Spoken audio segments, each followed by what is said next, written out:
The head of the UN nuclear watchdog, Rafael Grossi, warned that Iran is not far from acquiring a nuclear bomb ahead of his visit to Tehran for talks. Grossi noted that while Iran has yet to complete the puzzle, it has all the pieces in place. Western nations, including the United States, have long accused Iran of trying to develop nuclear weapons, a claim Iran denies, maintaining its program is for peaceful purposes. Grossi emphasized the need for variable assurances, particularly as Iran's cooperation with the International Atomic Energy Agency remains crucial. Grossi's visit comes ahead of critical talks between the United States and Iran, with both sides cautiously optimistic after their first meeting last week.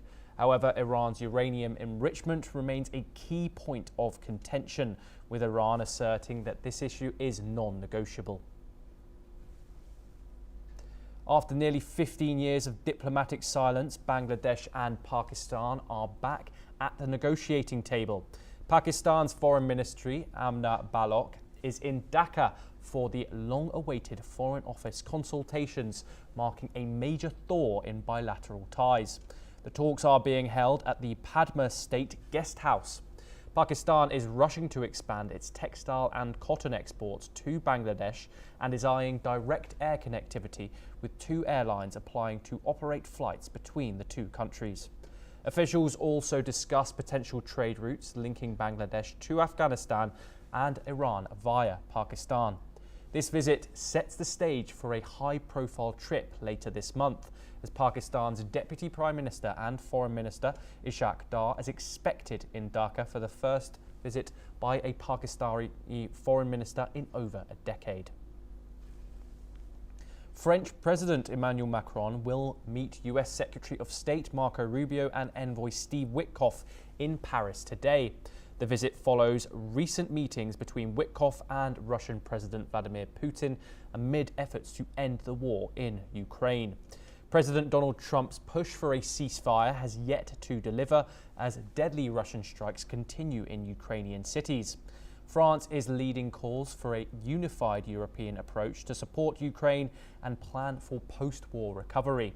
The Paris agenda includes Middle East tensions and renewed nuclear talks, with Iran set to resume on April the 19th in Oman. Let's move back over to the United States, where in a sharp escalation, the Trump administration is threatening to block Harvard University from enrolling foreign students unless it hands over records tied to what officials describe as illegal and violent activities involving some visa holders.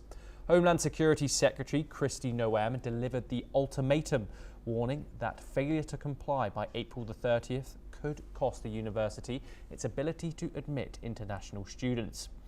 The move comes as former Donald Trump unleashed a scathing attack on Harvard via his Truth Social platform, calling the university a joke and accusing it of spreading hate and stupidity. Trump said Harvard should be removed from all lists of top universities and stripped of federal funding, claiming it refuses to accept outside oversight. Harvard has responded, saying it will follow the law, but won't surrender its independence or constitutional rights. Students have supported the institution. Let's listen in to what a student commented. It was great for Harvard to reject the asks. And, I applaud them for it. A lot of my friends applaud them for it. But it wasn't surprising, and there was a little bit of disappointment in seeing the response that the university gave to the administration of like, we're still willing to negotiate and work with you, which is difficult and just indicates how much organizing and relying on your support groups matters.